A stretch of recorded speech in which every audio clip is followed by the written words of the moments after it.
também se preocupa com seu coração. Ora a Deus, e faz tudo para não te ver sofrer, tem te lembrar. Se alguma vez Jesus abandonou, tem te lembrar. Quantas vezes Ele já te levantou, tem te lembrar. Quantas vezes Ele já te levantou, tem te lembrar. Se alguma vez Jesus te abandonou, tem te lembrar. Quantas vezes Ele já te levantou.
Amém ou misericórdia? Amém. Queridos, vamos ler o versículo 11 e depois eu vou estar voltando com os irmãos a partir do versículo 1 e vamos destrinchando um pouco sobre esse relato do livro de Atos, que fala muito e irá falar muito aos nossos corações. Atos, capítulo 1, iremos ler do versículo 1 até o versículo 11, porém nesse momento apenas o 11. Diz assim a palavra de Deus: os quais lhe disseram: varões galileus, por que estáis olhando para o céu? Este Jesus, que dentre vós foi recebido em cima do céu, há de vir, assim como para o céu os viste ir. Curve sua cabeça, feche seus olhos. Senhor Deus, muito obrigado. Muito obrigado por toda essa semana que os teus servos aqui passaram. Semana abençoada por ti. Semana em que tivemos bastante atividades, bastante programas, bastante trabalho, bastante alegrias e também bastante tristeza. Mas em todos esses momentos, Pai, uma coisa lhe é comum: a tua presença. A tua presença, ela esteve conosco durante todos estes momentos, Pai, assim como está agora. O teu Santo Espírito que habita dentro de nós, Pai, nos traz alegria, nos traz paz, e nós te agradecemos por isso, Pai. Obrigado por esse grande privilégio de estarmos aqui ouvindo a tua voz, através dos momentos em que a palavra foi lida, através dos momentos onde a palavra foi louvada, Pai, e através desse momento onde ela vai ser pregada, mas que de fato ela seja pregada e cravada nos nossos corações, que de fato ela esteja habitando ricamente dentro de cada um de nós, Pai, a começar em mim. Que o teu nome cresça e o nosso nome venha diminuir. Mais uma vez, muito obrigado. Em nome de Jesus. Amém.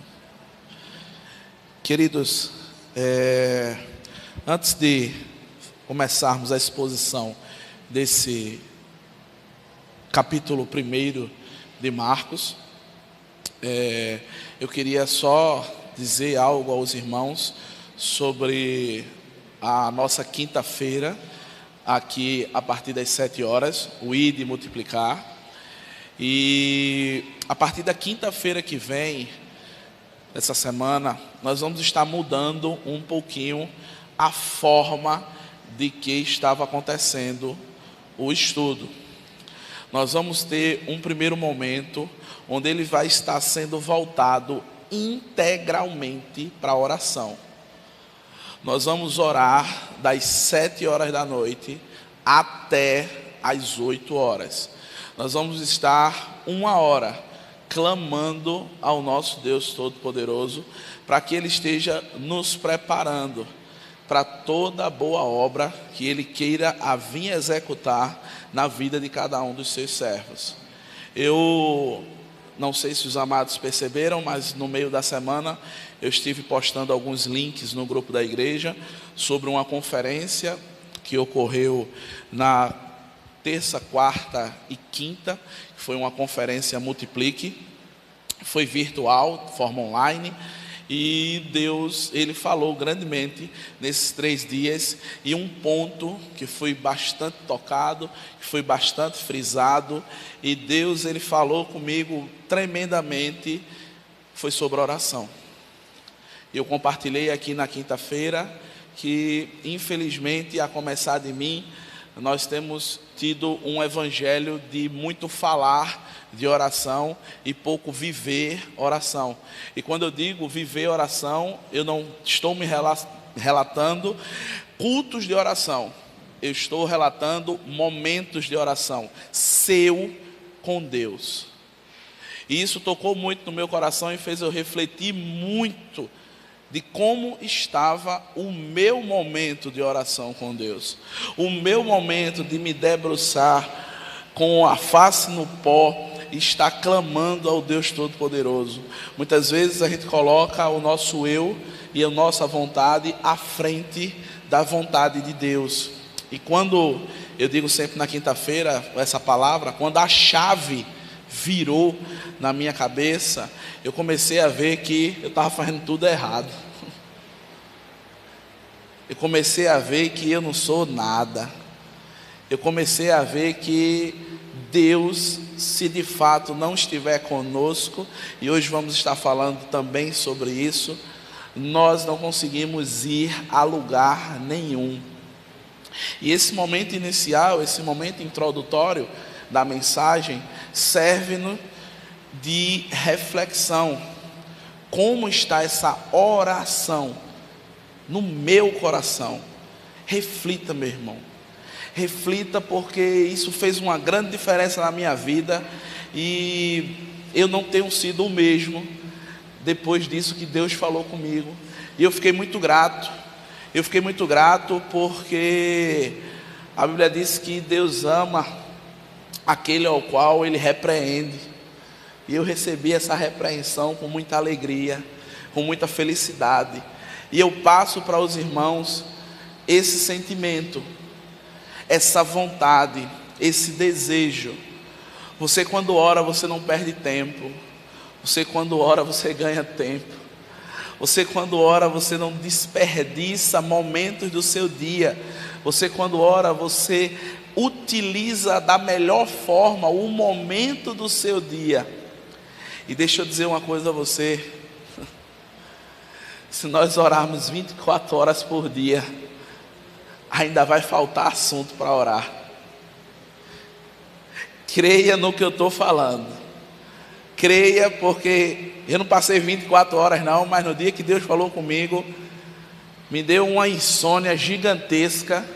E o William ali está de prova, não deixa eu mentir sozinho, né, filha? Que eu não conseguia parar de orar. Eu não conseguia me levantar para dormir. E quanto mais eu orava, mais dava vontade de orar. E quanto mais eu orava, mais dava vontade de orar. E quanto mais eu orava, mais dava vontade de orar. E quando eu me levantei, tinham se passado algumas horas. E quando eu me deitei, eu disse: eita, esqueci de orar para fulano. Eita, esqueci de orar para fulano. Eita, esqueci de apresentar esse projeto a Deus. E meus irmãos, experimente esse momento particular com Deus. Eu creio que isso é muito pouco do que eu fiz, mas eu creio que ajuda muito a entender os propósitos de Deus na nossa vida. E é através dessa introdução que nós vamos começar a tratar aqui no livro de Atos, capítulo 1, versículo 1. Diz assim a palavra de Deus: fiz o meu primeiro tratado, ó Teófilo, acerca de tudo que Jesus começou não só a fazer, mas a ensinar, até ao dia que foi recebido em cima, depois de ter dado o mandamento pelo Espírito Santo aos apóstolos que escolhera. Queridos, nós estamos vendo e nós estamos lendo aqui talvez um dos maiores escritos da literatura cristã. Nós estamos aqui de frente de um tratado de pesquisa e historicidade absurdo. Essa pessoa que escreveu o livro de Atos, o médico amado Lucas, ele se dedicou a pesquisar e por muitas vezes ele foi testemunha ocular de tudo aquilo que Cristo fez em seu momento aqui na terra. Assim também como todos os feitos e todos os atos proferidos pelos seus discípulos. É interessante que às vezes a gente não conhece, de fato não tem a vivência de pesquisar, de ler, porque quem foi Atos? Quem foi Atos? Quem? Atos não é uma pessoa.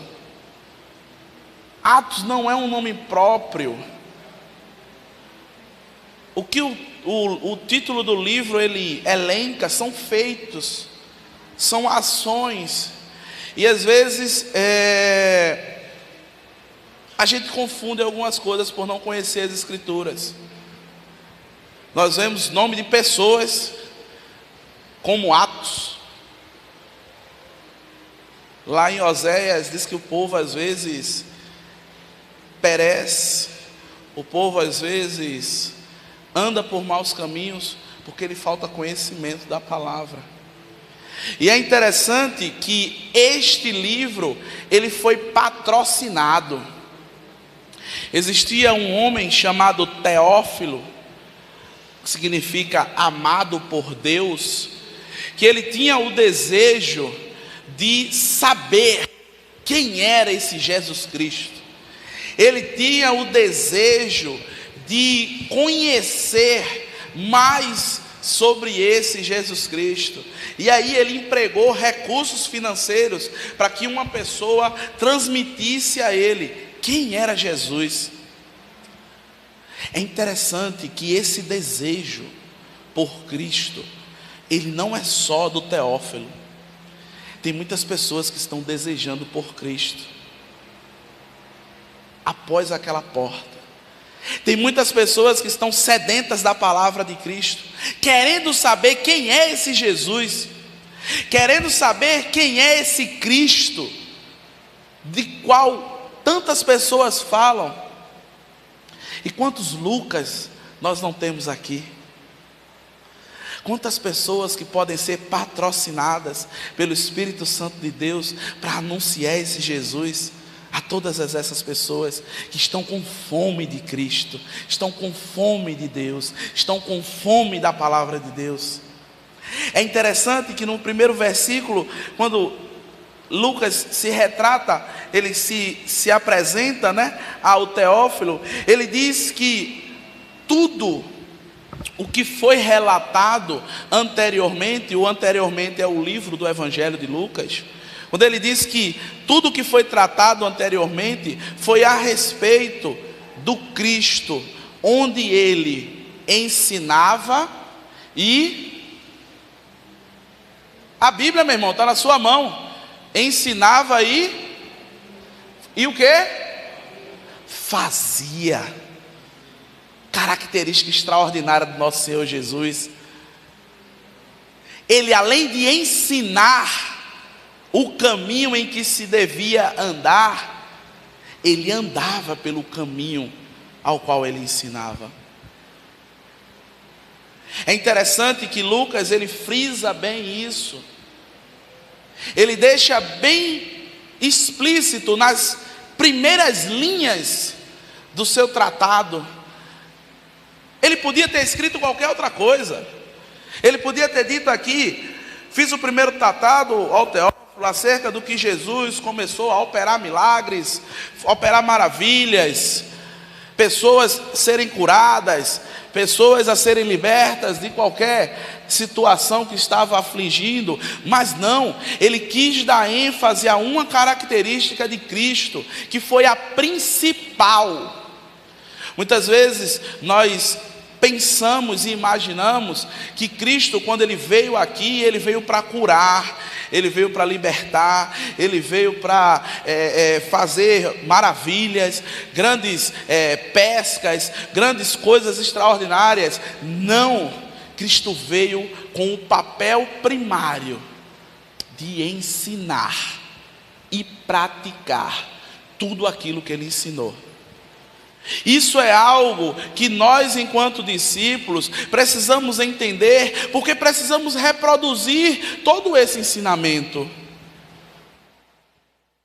Quando ele mostra aqui que o Cristo não é só o Cristo do milagre, o Cristo não é o Cristo da bênção, o Cristo não é só o Cristo da prosperidade, o Cristo é aquele que ensinou e viveu tudo aquilo que falou.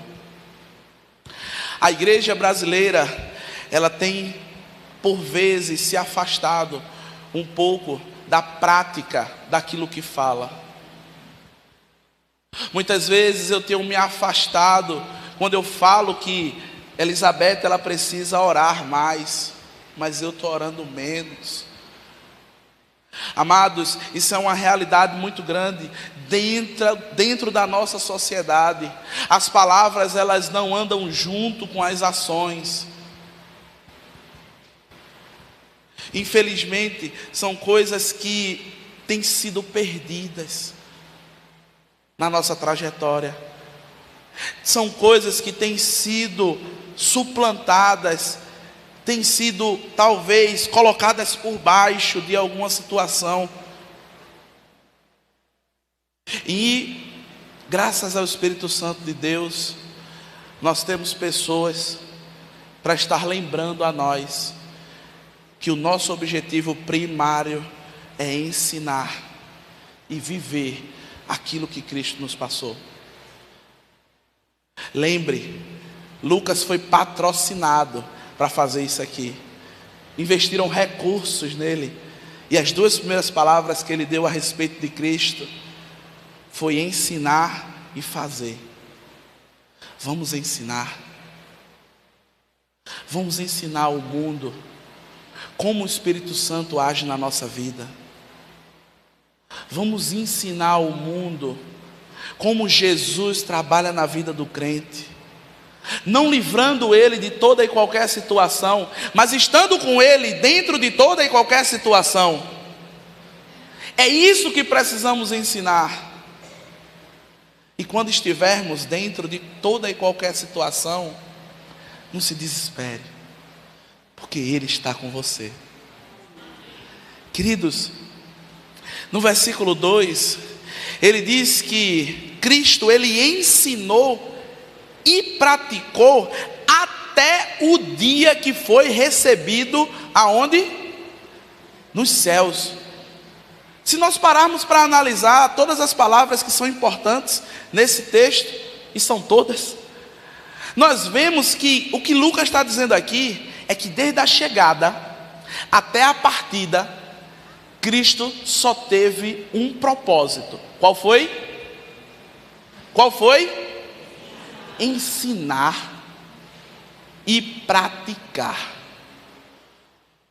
O propósito dele não foi conseguir grandes quantias, o propósito dele não foi conseguir ou alcançar grandes multidões, o propósito dele não foi tratar de alguma doença ao qual ele tinha, ou qualquer outra pessoa que estava com ele ali tinha. O propósito primo dele foi ensinar e praticar.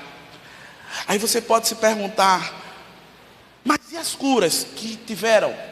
E os milagres? E as maravilhas que eram feitas? Isso se reflete em Mateus 6:33, que diz o quê? Muito bem, curso de teologia aos sábados, a partir das 7 horas. Buscai primeiro o quê? O reino de Deus, a sua justiça e o que mais? Não, demais coisas não. Os milagres são acrescentados. Não, milagres não. A cura, ela é acrescentada. A cura não. A prosperidade, ela é acrescentada. É isso. Demais coisas, é tudo isso. Mas primeiro, eu preciso ensinar e praticar. Primeiro eu preciso ensinar e praticar. E aí sim, todas as demais coisas. E quando eu digo todas, meu irmão, é todas. É todas. Desde um bilírio que você esteja precisando, a cura de um câncer. Todas as demais coisas. É interessante porque ele diz que até o dia em que foi recebido acima, depois de ter dado mandamentos pelo Espírito Santo, aos apóstolos que escolhera. Interessante que Cristo, ele esteve aqui conosco, ensinando, praticando e escolhendo pessoas. Interessante porque às vezes nós estamos em momentos difíceis da nossa vida, onde nós achamos que não valemos nada. Você vale muito. Você vale o preço de uma vida. Quanto vale uma vida? Quanto vale uma vida? Não tem preço, tem? Tem? E a vida de Deus? E a vida do Filho de Deus? Foi essa vida que nós recebemos. Você é uma pessoa que foi escolhida por Deus. Assim como os apóstolos foram escolhidos por Deus, nós também somos escolhidos por Deus. Mas rapaz, como é que você pode dizer uma heresia dessa? 1 Pedro, capítulo 2, versículo 9, diz: vós sois geração eleita, escolhida, sacerdócio real, nação santa, povo exclusivo. Você quer ser exclusivo? Às vezes no trabalho. Você quer ser exclusivo? Às vezes no relacionamento. Você é exclusivo de Deus. Esteja alegre, meu irmão, com isso. Porque isso não é pouca coisa não. Quando ele afirma que nós somos um sacerdócio real, se nós pararmos para lembrar o que era um sacerdote, sacerdote era aquela pessoa escolhida por Deus, dentre todo um povo, milhares e milhares de pessoas, onde esse ser exclusivo tinha o privilégio de entrar no santuário de Deus. Ele tinha o privilégio, se fosse o sumo sacerdote, de entrar no santo dos santos e oferecer a Deus o culto que toda uma nação estava prestando a ele. Esse cara era um cara rochedo ou não era? Sim ou não? Você hoje tem a função desse cara. Você hoje é sacerdócio real. Meus amados, se você não ficar feliz com isso, eu não sei mais qual outra coisa lhe trará felicidade. Porém eu sei que não será a real felicidade, porque toda e qualquer alegria plena e perfeita, ela vem de Cristo, ela vem do Espírito Santo de Deus, ela vem do alto para cada um de nós. Toda vez que você se sentir para baixo, lembre que Cristo lhe escolheu. Lembre de todo o sofrimento que foi passado por Ele. Não tem um só ser aqui na terra que sofreu tanto quanto Cristo.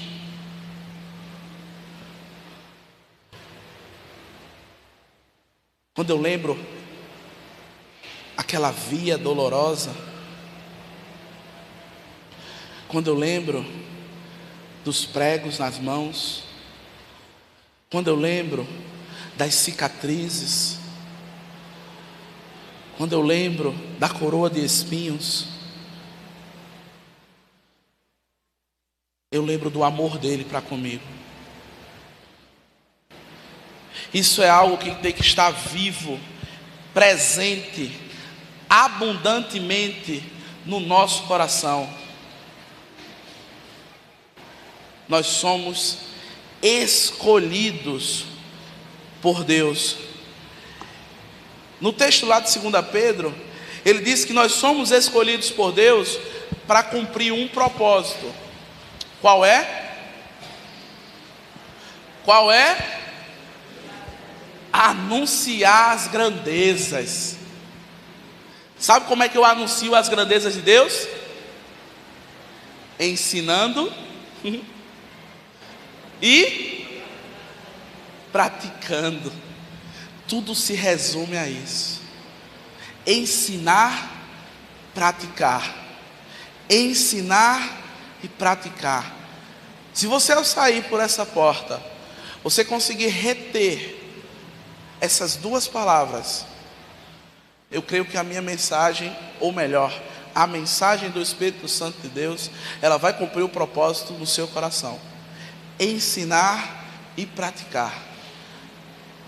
Ele continua no versículo 3, dizendo o seguinte: aos quais também, os apóstolos, aos quais também, depois de ter padecido, Cristo depois de ter sido crucificado, Cristo depois de ter sido morto, apresentou-se vivo, com muitas e infalíveis provas, sendo visto por eles por um espaço de 40 dias, e falando do que respeitam ao reino de Deus.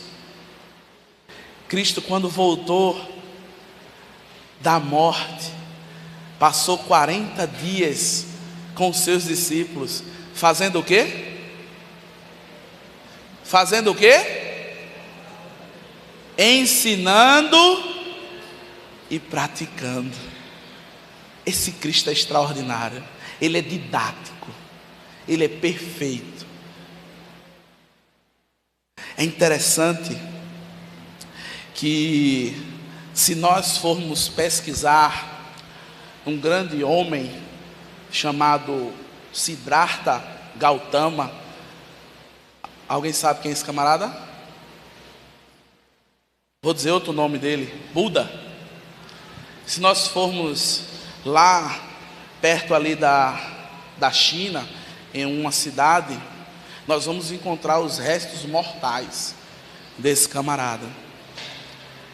Restos mortais que, através dos seus ensinamentos, criou-se uma religião que hoje tem cerca de 500 milhões de adeptos no mundo todo. Se nós andarmos ainda um pouquinho ali na região da Ásia, chegarmos ali na Jordânia, nós vamos ver na Arábia Saudita ali. Deixa eu trocar esse microfone.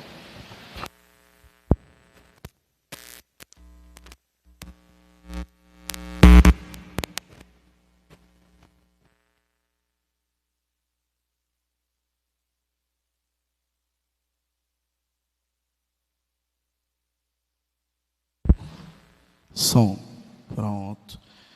Eu acho que esse agora não vai fazer zumbido mais não. Se nós andarmos um pouquinho ali pela Ásia, pelo Oriente Médio, nós vamos chegar ali na Arábia Saudita. E ali na Arábia Saudita estão os restos mortais de um homem que cumpriu o seu papel enquanto esteve aqui na terra, chamado Maomé, um grande líder da religião islã. Religião essa que tem cerca de 1,6 bilhões de adeptos no mundo todo. Se descermos mais um pouquinho, nós vamos chegar na Jordânia, onde vamos encontrar os restos mortais de um grande homem de Deus chamado Moisés. Uma pessoa que cumpriu os seus propósitos aqui. Uma pessoa usada por Deus, que através dos seus ensinamentos, o judaísmo hoje é pregado em algumas partes do mundo. Judaísmo esse que tem cerca de 15 milhões de adeptos. Queridos, em qual parte do globo terra estão os restos mortais de Cristo? Aonde? Está onde? Está em canto nenhum, meu irmão. Porque Jesus, ele está vivo. O Cristo que você está falando dele hoje está vivo. Você não está falando de mortos. Porém, meus amados, de uma parcela de 8 bilhões, quase 8 bilhões de pessoas no mundo, nós temos cerca de 1% de cristãos protestantes. Cerca de 800 milhões de pessoas no mundo todo. O seu Cristo, ele está vivo.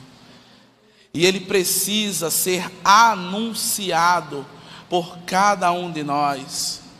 Assim como aqueles que adoram, idolatram, seguem restos mortais, assim como esses homens que fazem fielmente. E se você quiser entender o fielmente que eu estou falando, converse com um muçulmano. Se ele passar 30 minutos conversando com você, se você não tiver com os pés fincados na rocha, você se converte ao islamismo, ligeirinho. Você vai sair de lá dizendo salam aleikum e aleikum salam. Queridos, lembre que o seu Deus não é Deus de mortos, é Deus de vivos. O nosso Senhor Jesus Cristo, ele está vivo, ele está ao lado de Deus, intercedendo por nós. Ele é o nosso advogado fiel.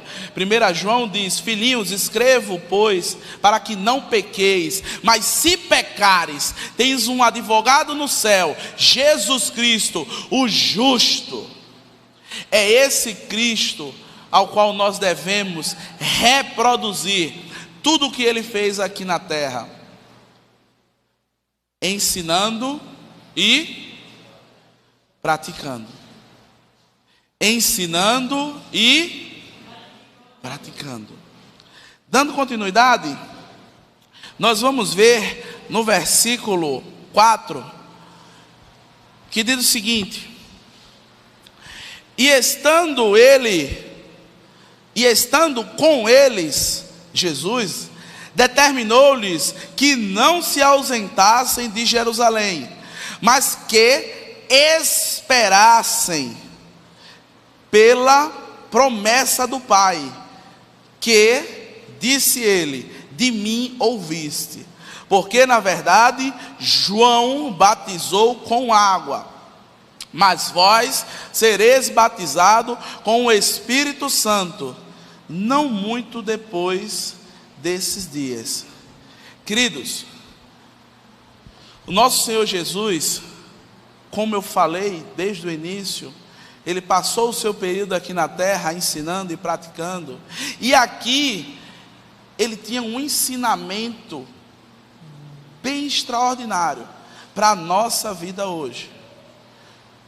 Ele estava ensinando aos discípulos que as batalhas que eles iriam enfrentar, os obstáculos que estavam aguardando a cada um deles, as dificuldades que cada um iria ter que passar, não seriam vencidas por armas humanas.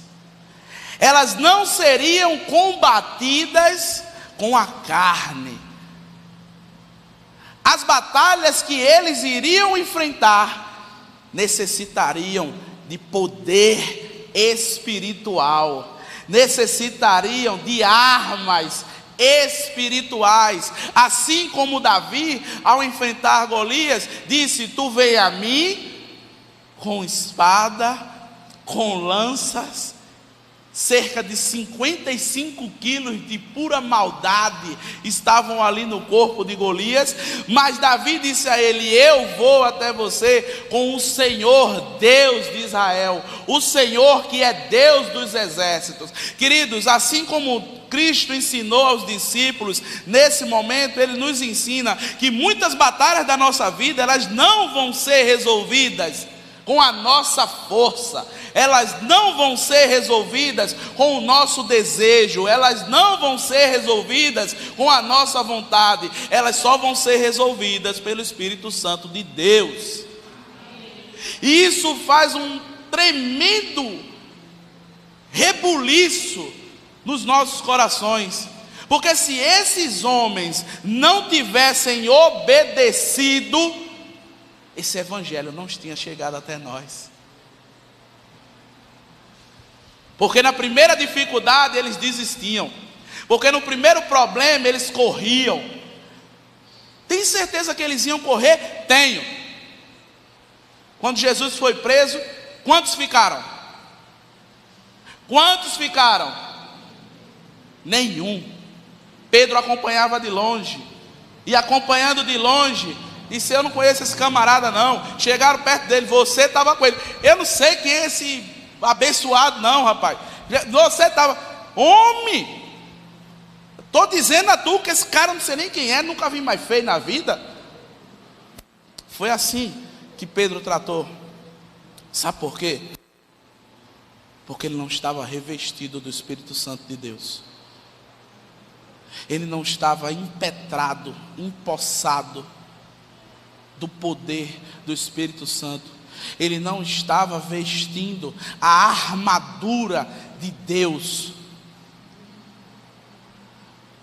Meus amados, Cristo, na sua trajetória aqui na terra, cerca de 3 anos e 6 meses, fazendo 2 coisas: ensinando e praticando. Aonde nós vemos Cristo praticando esse revestimento de poder? Nós vimos Ele ensinando agora. Nós vimos Ele dizendo que precisamos esperar o Espírito Santo agir para que as dificuldades sejam resolvidas. Onde foi que Ele praticou isso? No deserto. Cristo, antes de iniciar no seu ministério, Ele passou 40 dias e 40 noites buscando revestimento, buscando o poder de Deus, buscando estar revestido de tudo aquilo que iria protegê-lo nas adversidades que ele iria encontrar. 40 dias ele esteve aos pés do Pai. 40 dias ele esteve buscando a face do Pai. 40 dias ele esteve intimamente ligado com o Pai. E é interessante que logo depois dos 40 dias, o que é que acontece? O que é que acontece? A primeira bronca. Qual foi?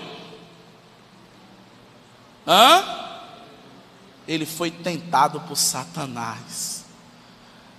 Quantas e quantas vezes no nosso dia nós não somos tentados por Satanás? Quantas e quantas vezes nós somos tentados a buscar outras coisas a não ser o nosso Deus Todo-Poderoso? Quantas e quantas vezes no nosso dia nós não somos tentados a receber qualquer outra coisa e não o poder de Deus na nossa vida? Quantas e quantas vezes no nosso dia nós somos tentados a deixar que qualquer outra coisa governe a nossa vida e não o Deus Todo-Poderoso, Criador dos céus e da terra? Quantas e quantas vezes essa tentação não acontece? Primeira tentação de Cristo, fome. Segunda tentação de Cristo, riqueza. Terceira tentação de Cristo, glória. Será que você está preparado a resistir todas essas tentações? Será que eu estou preparado a resistir todas essas tentações? Será que você está preparado a negar algo que venha a lhe afastar de Deus? Se você não está preparado, ore. Se você não está preparado, jejue. Se você não está preparado, leia a palavra de Deus, porque só assim nós vamos ser revestidos de poder para resistir a qualquer artimanha e cilada do inimigo. Meus amados, a tentação que Cristo sofreu, nós também vamos sofrer. A diferença de resistirmos vai estar na quantidade de intimidade que eu tenho com Deus. As 3 respostas que Cristo deu foram respostas que estavam contidas na Bíblia. Nem só de pão,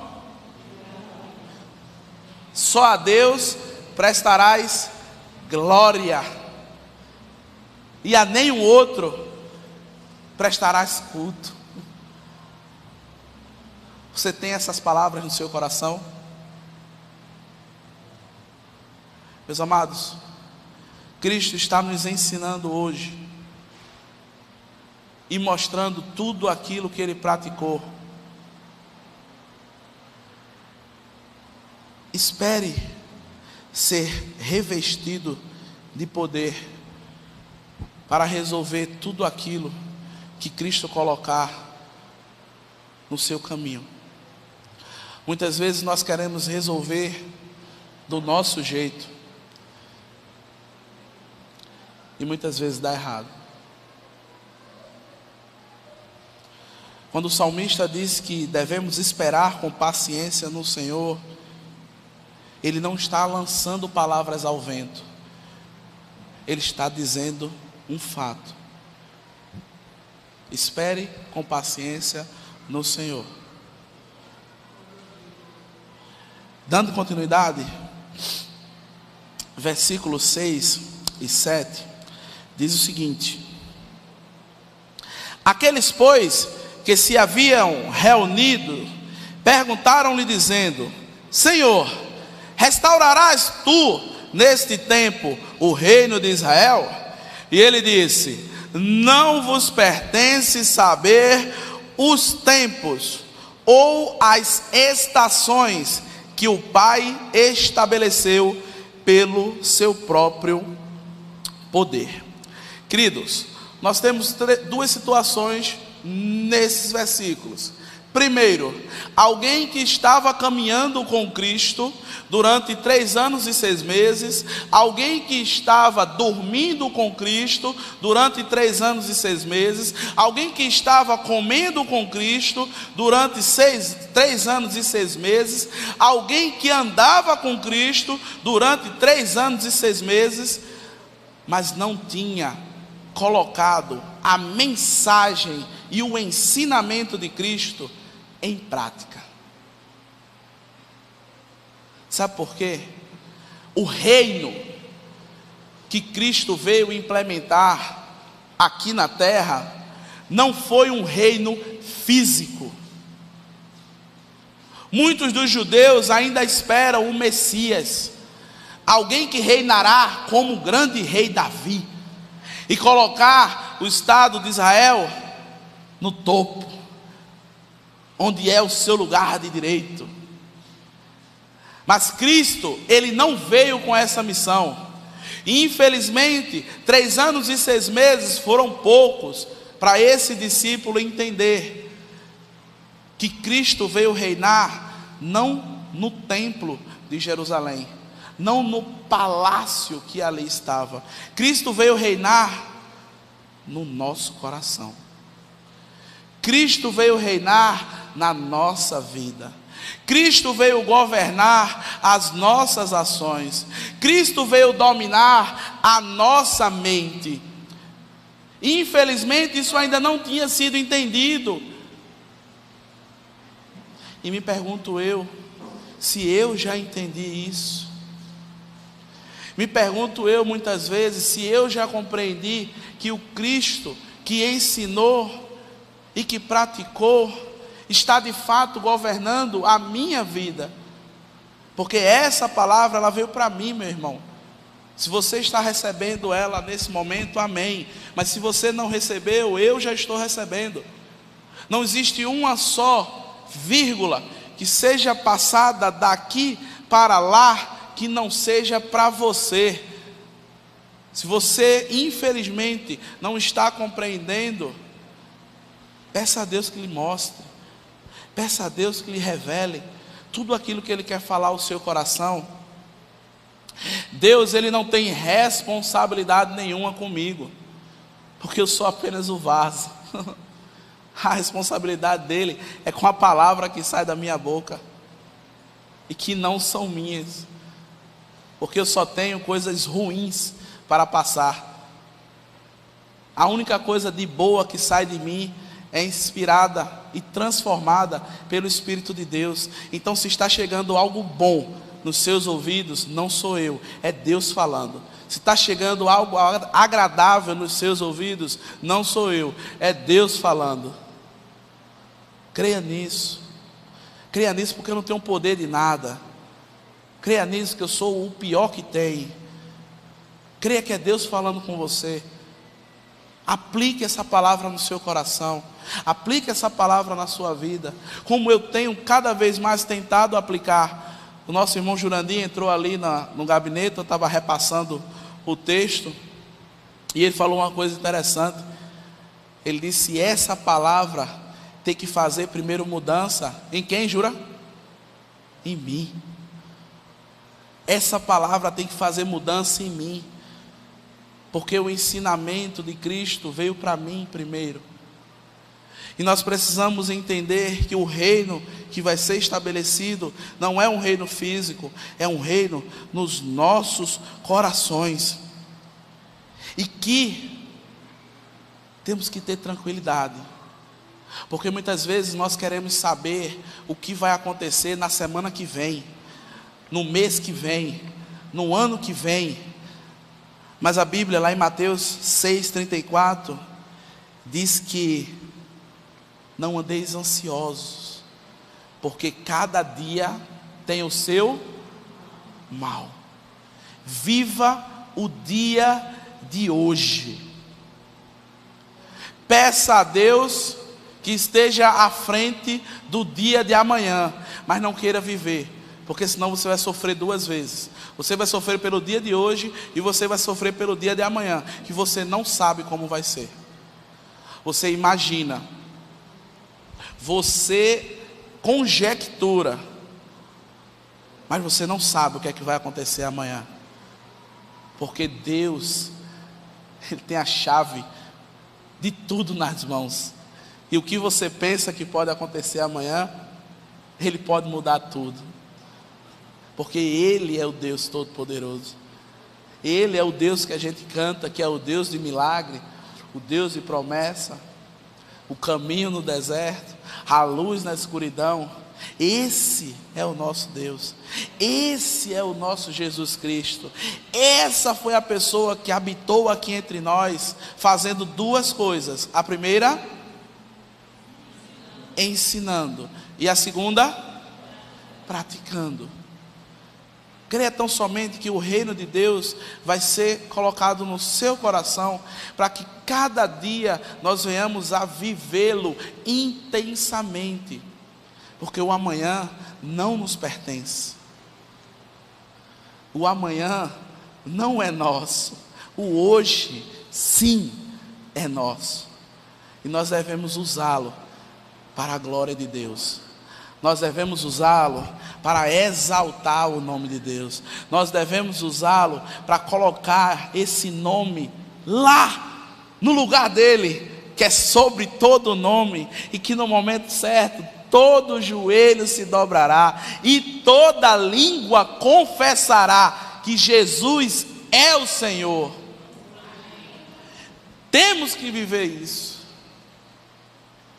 Essa foi a mensagem de Cristo: ensinando e praticando.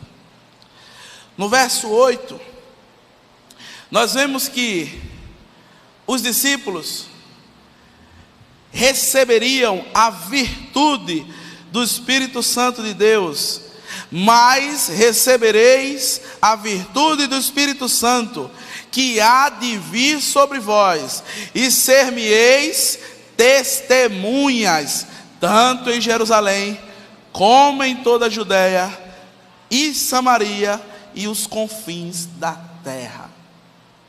O ensino e prática de Jesus é para que nós venhamos a testemunhar esse Cristo. Meus amados, se você prestar atenção nas pregações dos discípulos no livro de Atos, você vai ver que todas as pregações só diziam uma coisa: Jesus Cristo, aqueles que vocês mataram, ressuscitou e hoje está ao lado de Deus Pai. A pregação era essa, o testemunho é esse. É eu passar para o mundo que Jesus Cristo está vivo, que Jesus Cristo reina, que Jesus Cristo está dentro do meu coração, governando o meu ser. E através desse testemunho eu vou fazer duas coisas. Quais são? Praticar. Guarde essas duas palavras: ensinar e praticar. E para finalizar, versículos do 9 ao 11 diz o seguinte: e quando dizia isso, vendo eles, foi levado às alturas, e uma nuvem o recebeu, ocultando-os aos seus olhos. E estando com os olhos fitos no céu, enquanto ele subia, eis que juntos dele se puseram 2 varões, vestidos de branco, 2 anjos, os quais lhe disseram: varões galileus, por que estáis olhando para o céu? Esse Jesus que dentre vós foi recebido em cima, há de vir, assim como para o céu os viste ir. Queridos, eu fico imaginando a cena, Jesus conversando com seus discípulos, e quando ele terminou de falar, os discípulos sedentos de ouvi-lo falar mais, ele começa a subir, ele começa a subir, os discípulos sem entender, talvez, olhando, e para onde ele foi? Para onde ele foi? Para onde ele foi? É interessante que esse sentimento que você está sentindo agora, de talvez tentar ver Cristo subindo, talvez você venha sentir quando Ele estiver vindo, porque Ele vai voltar. Jesus Cristo vai voltar, creia nisso. A nossa mensagem é essa: Cristo vai voltar. Tudo o que você passa aqui é passageiro. A sua morada final não é aqui.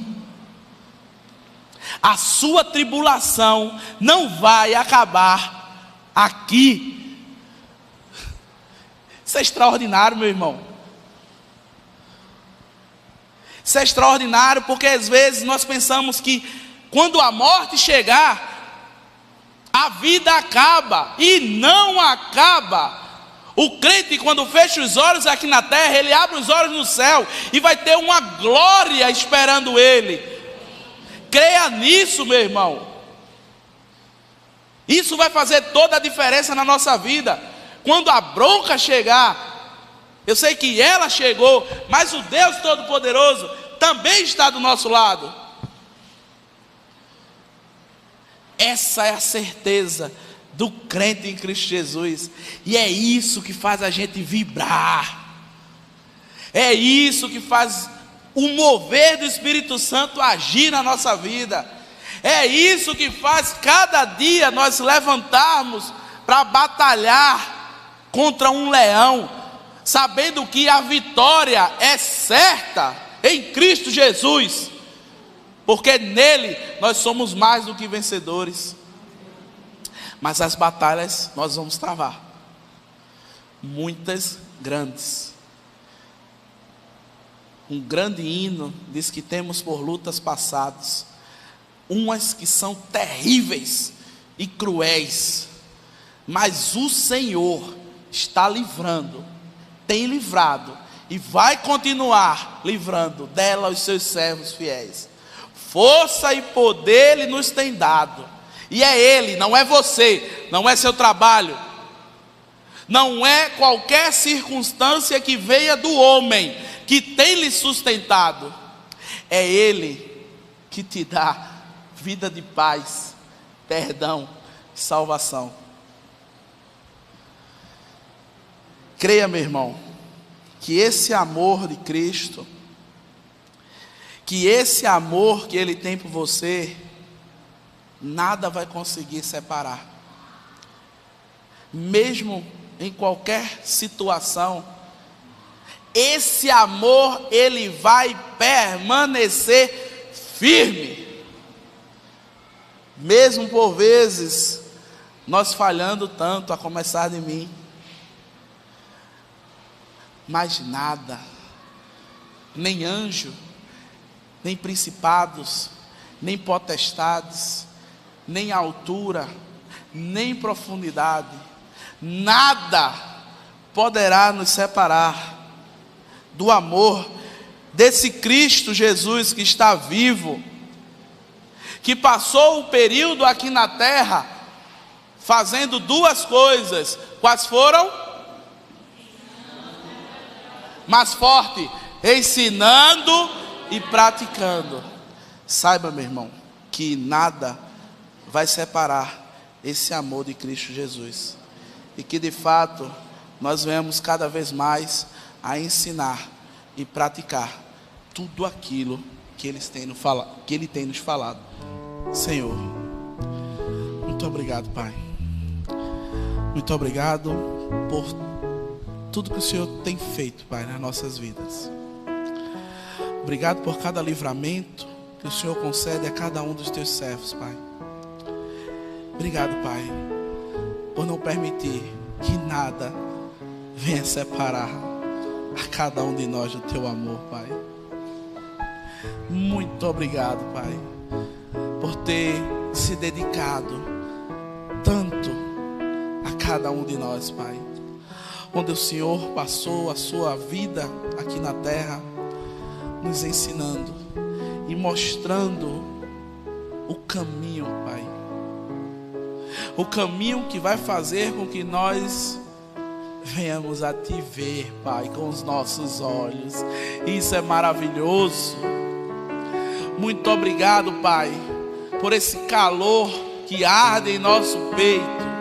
Muito obrigado por, mesmo com todas as nossas dificuldades, o Senhor continua ao nosso lado, estando conosco até o fim dos séculos. Sabemos, Pai, que os problemas virão. Sabemos que eles já estão à porta. Mas estamos bem certos que o Senhor está conosco. E sendo Tu o nosso pastor, nada temos falta. Continua habitando em cada um dos corações que aqui estão presentes, Pai. Que estejamos guardando, retendo esta palavra que foi proclamada desde o início desse culto, Pai. Que ela esteja cravada nos nossos corações. E venhamos a ser cada vez mais as Tuas testemunhas, ensinando e praticando tudo o que o Senhor passou para nós. Espírito Santo, continua habitando nos nossos corações. Nesse momento, vai até aquela pessoa que talvez está com o coração contrito, está com o coração devastado, destruído. Também, Pai, visita nesse momento cada pessoa que está doente, enferma, seja a enfermidade física ou espiritual, que ele receba um abraço bem apertado teu, Pai, nesse momento. Que ele continue crendo que nada vai separar o Senhor de cada um de nós. Tem misericórdia daquela família, Pai, que nesse momento chora por um ente perdido.